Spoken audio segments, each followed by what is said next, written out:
This is the Momentum Podcast.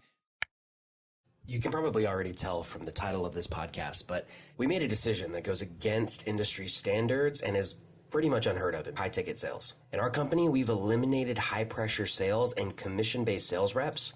Instead, we've implemented a purely consultative sales experience with our coaching team, 0 commissions. In this episode of the Momentum Podcast, Alex is interviewing 2 of our coaches who work within this process every single day. They're going to talk about how our conversion rate actually increased. They're going to talk about how this consultative sales experience has improved our delivery, our adoption rate, and our retention rate. And they're going to show you how this different option can change the dynamic of a sales call directly. I hope you enjoy.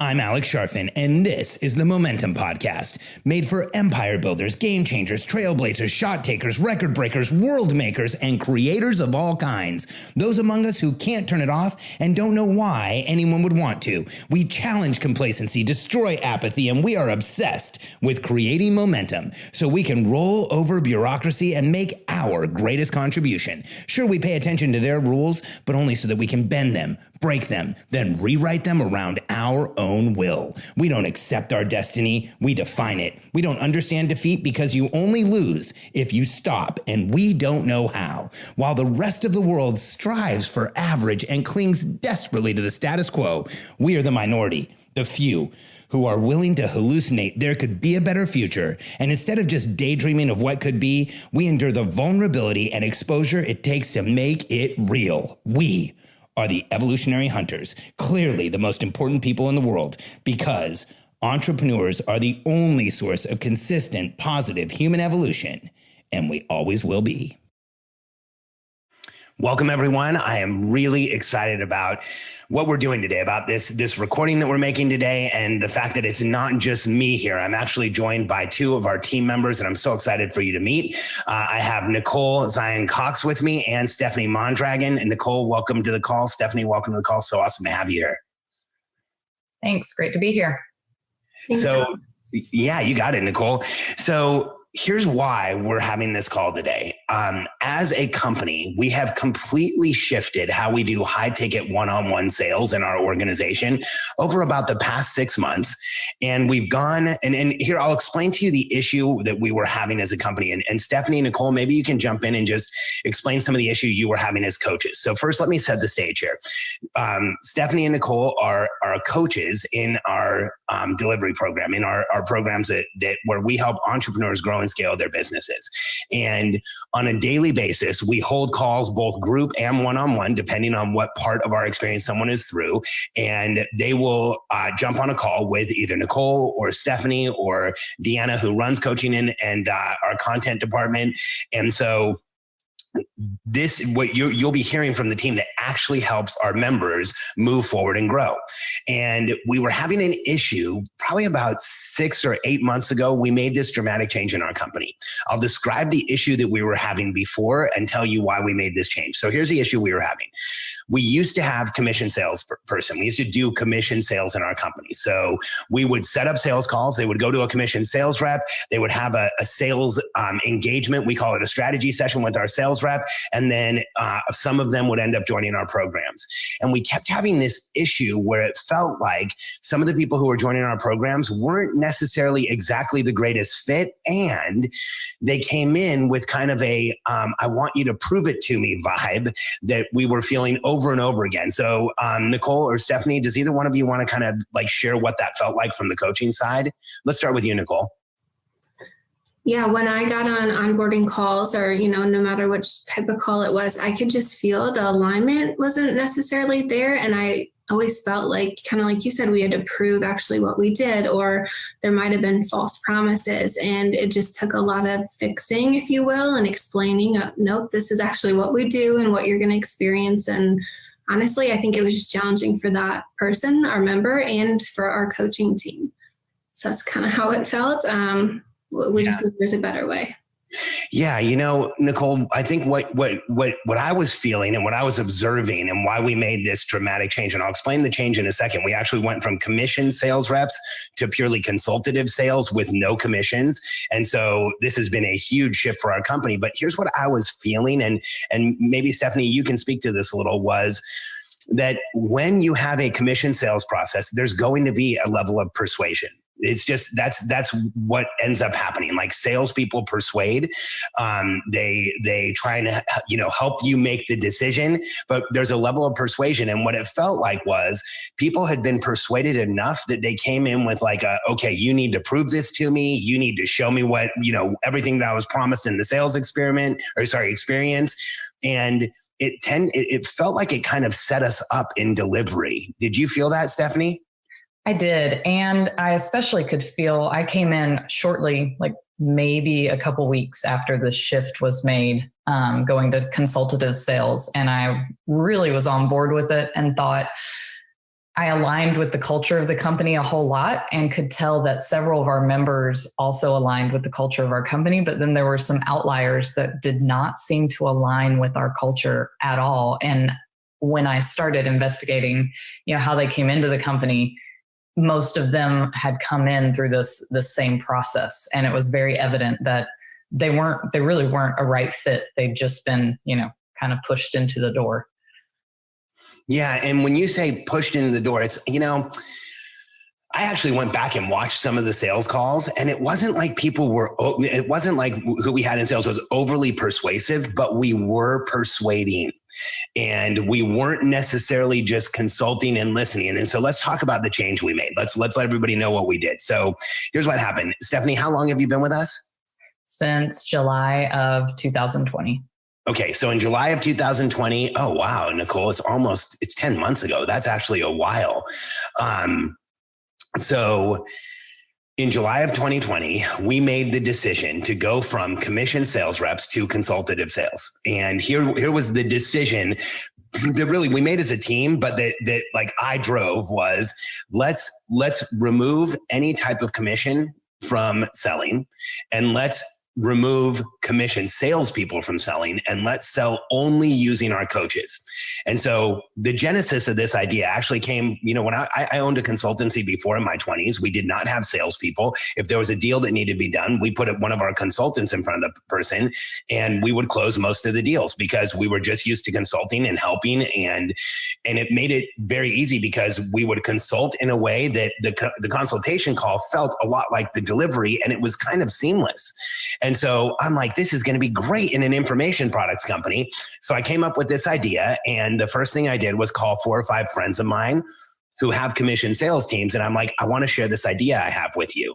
And so I told them, here's what I'm going to do. I'm going to take the coaches, and I'm going to put all the sales calls through the coaches, because I don't want people being overly persuaded anymore. And I was told by every single one of them I was crazy. Now, there was, I think, 4 or 5 people I talked to, and with varying degrees of aggression. They were like, one of them was like, Alex, you're completely nuts. This is never going to work. You're going to blow things up. You're not going to have the conversions. That was as aggressive as it got. And the least aggressive was, I know a lot of people who've tried stuff like this and it's not going to work. And so I got no positive feedback at all around this. And I remember coming back and getting on a call and talking to Nicole. I think we were talking, and I said like, hey, I'm getting a lot of negative feedback about this, but I still think that this could work. And I remember like, I'm trying to say, hey, I still think that we as a company, we might be a little different. And now I actually don't think we're different. I just think that this process works. So I got all this negative feedback. We decided to do it anyway. Nicole, can you kind of share what it was like for you getting on those first few sales calls, and how it felt to go from being a coach to now being the first line of communication with somebody coming into the company? It was interesting just thinking back to that time versus now. To be very honest, I would say it was very unknown, which we know unknowns cause a little bit of anxiety, because I just didn't know what to expect. Like, I hadn't been on that type of call before. I hadn't gone through that process. We had our sales script at the time. So it's kind of like, okay, I'm going to wing it, figure it out. We'll come back and talk about it and fix it. So those first couple ones, it was interesting. I know I had to kind of find my rhythm and beats, but very quickly, it became very natural and something I actually loved doing. Nicole, I remember on that conversation where I was telling you, hey, I'm getting a lot of negative feedback on this, but I still think it could work. You were a huge proponent of believing it could work. Why? Why did you think it could work? Because I like proving people wrong. Honestly, I saw it as a challenge and I'm like, this is interesting. And even me, you know, I had my fair share of entrepreneurship and business experience even before Sharp. And I'm like, I've never heard of this. I love it. Let's try it. So I think Nicole, was part of it also that you felt like it would clean up the experience for our members? Absolutely. Yeah. That disconnect had been there for a while and that was part of the discussion. You know, maybe this could either be a bridge or even solve, best case scenario, the issues we were having. So definitely. Okay, let's describe the implementation process we went through. So we went from having everyone who came into our company for a strategy session going through a salesperson. We removed the salesperson from the equation. We went to everyone coming in and going directly to a call with a coach. We started with a script. So we had a decent script. We started with calls and we really didn't have a lot more than that, Nicole. So let's talk about that first early implementation. And then what have we built out since then so that this is a real system in our company? Yeah, since then, I think it was probably a couple months. It was me kind of testing, figuring out what worked. I'd have calls with you, Katie, Haley, Deanna, just kind of go over, hey, this fell off, or I have this idea. So we were continuously kind of testing, refining, improving. So our script is now 27 pages. Wait, I want to pause you for a second, because when somebody hears 27 pages, it's not actually 27 pages of dialogue, right? We have the script is 27 pages, but it is incredibly instructive, right? Absolutely. Yep. So a lot of it is dialogue, more narrative to kind of guide you through if you get stuck or, you know, someone new coming in. It's a good onboarding tool, but there's a ton of, you know, instruction in there and it's very clearly laid out. So. Nice. Very proud of it. Stephanie, you were onboarded into this system. Like you said, you came in right as we were making this transition.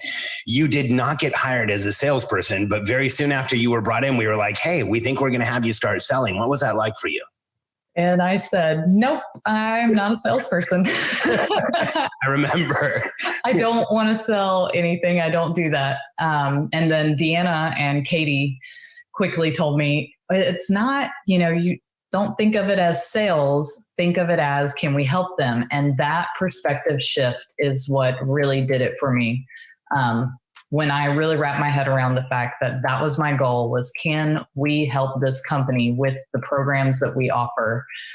That's how I would get on a call. And I will be very honest, I don't go through the entire sales script. I mean, I use it as, I use the outline version on the side of the document just to kind of keep me paced, but really it just becomes a conversation. And once you know the layout of the conversation, it flows very natural and it frees you up to be able to listen to the individual on the other line and truly hear what they're saying and hear the pain that they're going through and assess whether or not we can indeed help them. Stephanie, why is it so important to be able to not just hear what they're saying, but how they're saying it, the message behind what they're saying, like really empathize with them? Why is it so important to have that space on the call to create that empathy?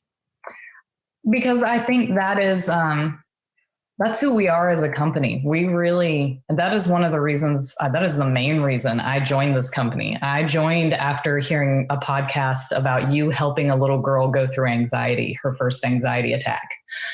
And that little girl named Alex. Yep. Yeah. Yeah. I wanted to be part of a company that had a heart like that. So that's how I approach sales calls. Can we help people? And gosh, getting a little choked up. Where is the emotion coming from, Stephanie?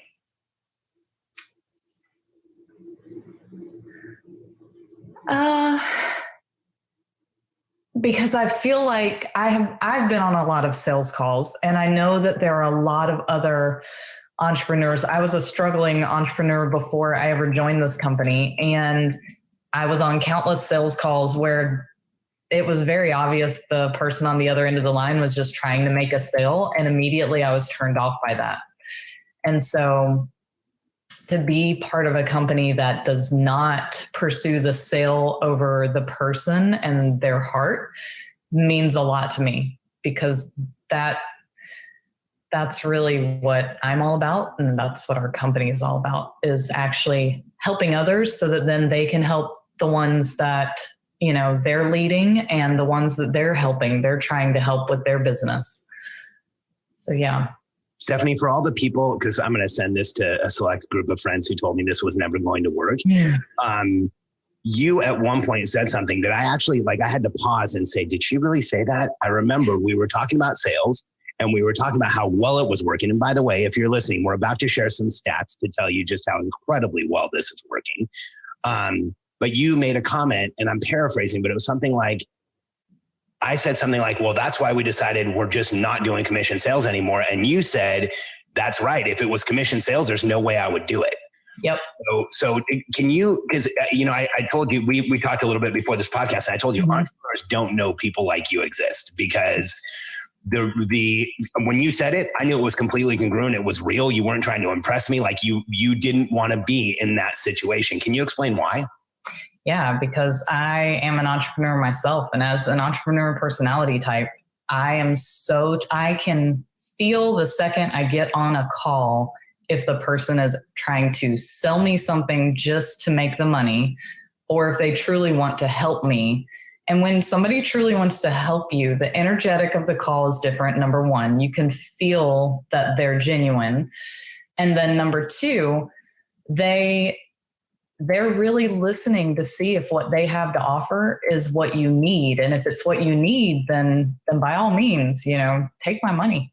but if it's not what I need, then you're not helping me at all. You're hurting me. You're keeping me from the solution to my problem. There's a problem there. That's the whole reason somebody gets on a sales call. They do have a legitimate problem.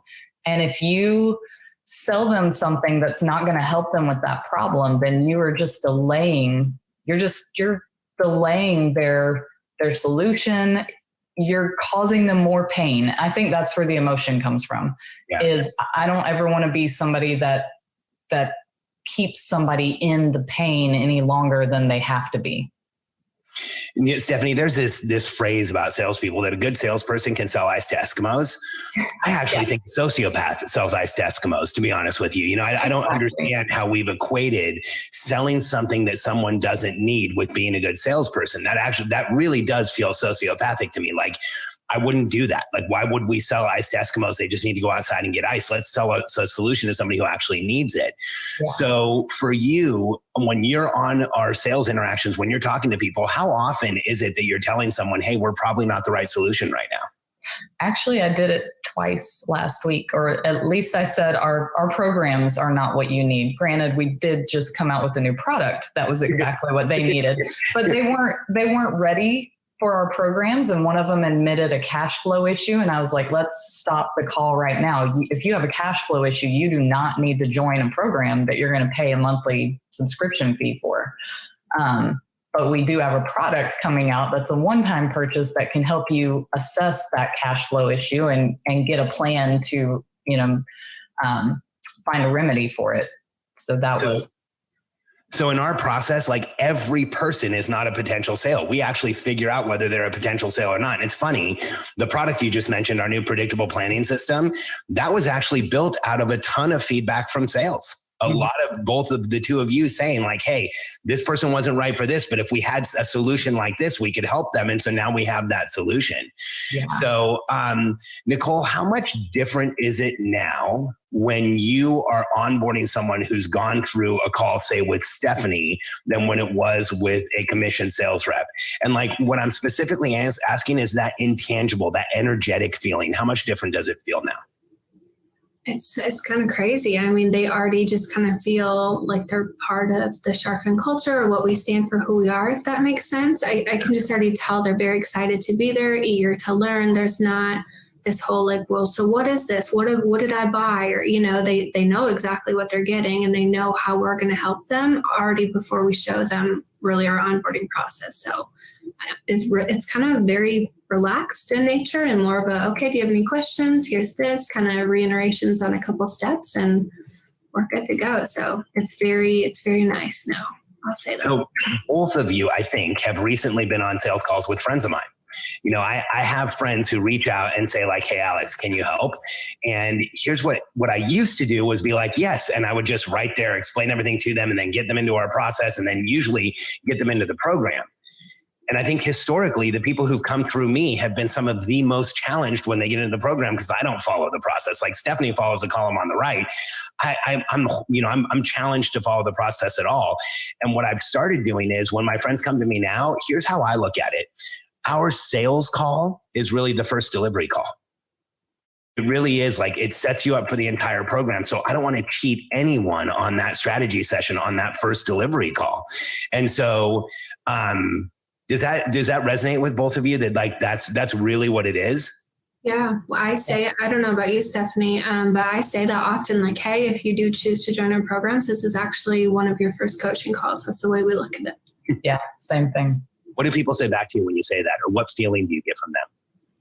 They just like look like almost like their shoulders drop. And even if we mention like, hey, we don't do high pressure, that strategy or anything like that, you can just see like they actually kind of breathe and they're more relaxed. And then you get that more transparent, honest conversation. That wall comes down and you can just tell, you can feel it, see it. It's pretty cool. I've actually had people say it like, yeah, I can totally tell that already, that you're not going to try to pressure me into anything. I'm like, yeah, I won't, I promise. Cause I told Alex I wouldn't sell if I had to pressure people into buying. I remember like at first you said you wouldn't sell. Then when we talked about it, you came back and you said, okay, I'll do this, but we have to have an agreement that I don't ever have to use any pressure. And I remember saying, Stephanie, that's the whole point. Like, I want no pressure. I don't want anyone to feel persuaded or pushed or pressured. I want them to make the decision with us where they're excited about the decision. So, you know, I think for everybody listening, and I guarantee you there are salespeople or sales trainers or people who are really big on sales listening, and they're like, well, they've got to be falling flat on their face. And let's give them a little bit, because when we first did this, the first couple of months were not fantastic. Like, it was a new process. We were just figuring it out. But we still, I think, did better than our percentage in commission sales right out of the gate. Didn't we, Nicole? Yeah. Do you want to share what we were at before in our first couple of months? I'll tell you what we were at. So where were we? No, what was so before we switched to this 27%. And where were we when we switched to this just consultative sales process?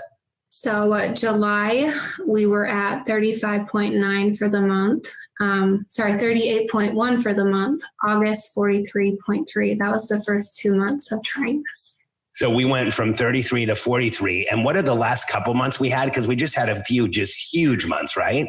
Yeah, we did. So March, we ended with 50%. In April, 46.7%.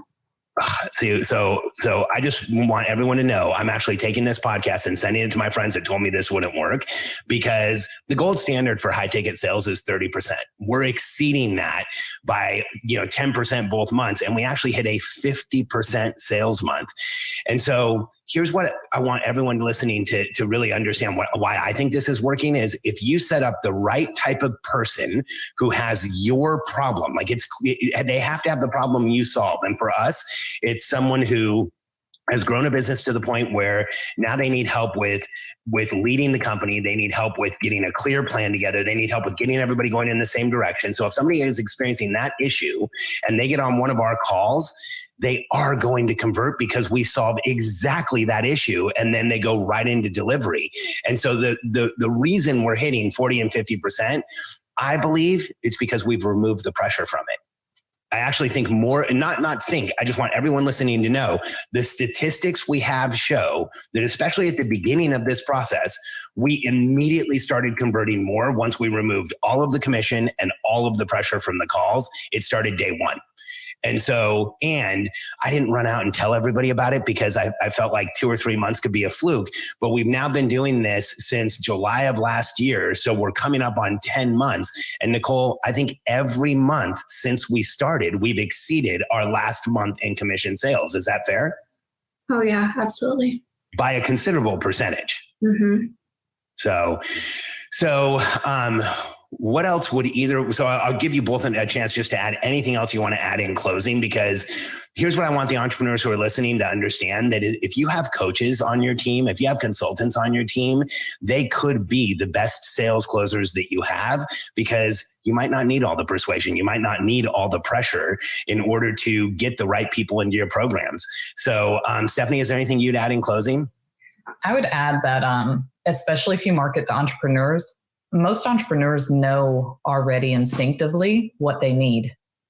And they come to a sales call with a problem and they think that you're the solution. So as long as you let them know either, yes, we are the solution, or you honestly let them know, no, we're not, and then be helpful and direct them to a solution. If you do know who offers the solution that they need, they're going to respect you and you get feedback. The payback comes from social media. Like we've seen on social media, we get recommended all the time. And it's because we don't pressure people into making an incorrect decision. We guide them and aid them on making the right decision for their current stage of business. That is so good, Stephanie. I didn't even really draw out the fact that we are now a more referable solution, because the people recommending and referring us know that people are not going to get into some high pressure head game sales call where they feel like they've made a decision based on pressure. That is such a good point. Exactly. And one other one, I know we had, I cannot remember who it was, recently said something about training their team to do the same kind of sales, and anybody could do it. And I don't know how to say this without, it's not bragging, but not anyone can do it. Anyone with the right heart, with a heart to help people, can do it. Mm-hmm. If somebody's motivation is purely money, then they can't do this. It's not going to work. Yeah. Yeah, I totally get it. In fact, if you inject the motivation of money into a process like this, you take a process that is congruent and very transparent and very real, and you shift the energetic completely and probably make it feel threatening. Exactly. So, Nicole, what would you add in closing? I think one of the biggest things that's kind of stood out to me that we've made a switch and seen really good results on these calls, if someone's considering, taking this route, is that really blunt, why are we on this call? Do you remember when we had those conversations? I think being able to identify right away, like if they're seeking, say they want one-to-one with you, that comes up quite a bit. So if anyone's listening, Alex does not do one-to-one anymore. We'll just put that out there. But something like that, we can tell them right away, and we don't take up 40, 50 minutes of their time dragging out this whole process, just hoping to close them. So I think identifying right away, like, hey, what are you hoping to get out of this? Why'd you come to us now? What's going on for you now? That really sets the tone of the call and allows us to guide them better. My other thing would be, I just always think of relating and validating all throughout the call. I know that if there's a secret sauce, if you will, it's probably those two things. Just making sure you're hearing them and validating, empathizing, all those good things. I really feel like Stephanie and we do an extraordinary job at that. And I think that's why our results are so great. So awesome. Thank you both for this recording, for this podcast that we're recording here. And Nicole, thanks for the idea of doing this. And Stephanie, thanks for coming and sharing as much as you have. I think for all of you listening, here's what it's felt like for me as a business owner. I can tell you, we've seen some dramatic shifts since last July. We've seen a marked improvement in retention. So the people coming into our programs are sticking in the programs more. They're staying longer. They're actually staying past the end of the program period a lot more often. We're actually seeing a lot of people who, as a company owner, I'm seeing people who come in, and because we've identified we solved their exact problem, we're getting crazy rapid results with people. I just shared a testimonial yesterday of somebody who's been with us less than 6 months, and she's gone from 1 million to now a solid $2 million run rate. And she believes that before the end of the year she's been with us, she will have gone from 1 to 3 million. So when you have this type of a process where you're identifying not prospective people you can sell, but you're identifying prospective people you can help, you also get this massive increase in referrals and in excitement around the program. And then Nicole just dropped this this in the chat. So good. We have a 90% adoption rate and a 95% retention rate. Here, let me tell you what that means. That means 90% of the people coming into our program are getting into the system, are implementing, are adopting, are actually taking action. In the coaching and information products world, that number's reversed. 90% of people don't take action. If you look at the average product out there, about 5 to 10% of people actually apply, engage, do anything with it. So we've reversed that completely. And a big part of that is this, what I call negative pressure sales process. Like we have zero pressure there. You'll actually feel like we'll back away a little bit if it feels too high pressure. And we are now converting at the 40 to 50% range. So if you've been looking at your commission sales process and have felt some frustration with it, this provides a different option and a different way to look at it. Nicole, Stephanie, thank you so much for being here today. Thank you so much for like working through this with me. I remember I loved that call that I had with you, Nicole, where I was like, hey, everybody is telling me this isn't going to work. And you were like, great, let's try it. And I think it speaks to your personality and who you are, that like, if there's an uphill climb, but there's a reward at the top, let's go for it. And I think that's who we are as a team. And I feel like we have definitively proven that at least in our company, removing commission sales and putting pure, true consultative sales in place has completely shifted everything, has improved how many people we're bringing into the programs, has improved delivery and adoption, and has crazy improved retention. This has been a game changer for us, and I hope it is for you too. And if you're listening and you'd like to sign up for a sales call with one of our team to understand how we can help you as a company grow and scale, you can use my link. Go to alexvipcall.com. Go to alexvipcall.com. Then we'll know that you came in off of this podcast, and our team will make sure that they consult with you, understand where you're coming from. Like Nicole said, validate and relate and see if we can help you. So check out alexvipcall.com. And I have a suspicion that we'll probably be doing another sales training podcast like this coming up soon. We're going to get a lot of positive feedback from this one. I can already feel it. So I look forward to having you both back. Thanks, everybody. Thanks. Thank you.